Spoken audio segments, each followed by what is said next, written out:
انا هاي مرور زينب على جسم الحسين، هلا ابو هذه هي اللي احبها وما اشوف اكو شيء ضاهيها.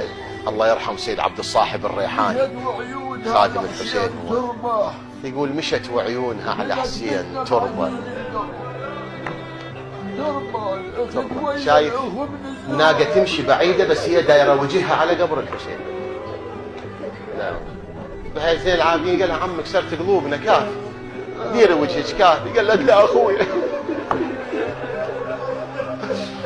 اكو شيء صار يوم 11 اخواني، انا ترى مو يعني اريد ابكيكم، لا مو قضيه الا اريد ابكيكم، يعني هاي مو اقولها بذوريس حتى تبكون، لا والله، بس هو الم بداخلي نتشارك فيه انا وياكم، مو قضيه اريد اخذ دمعه منكم، يعني هي ضروريه الدمعه للحسين، بس هو الواقع هالشكل. يوم 11 صار فشي كلش مؤلم، ما ادري انتم ملتفتين له ولا.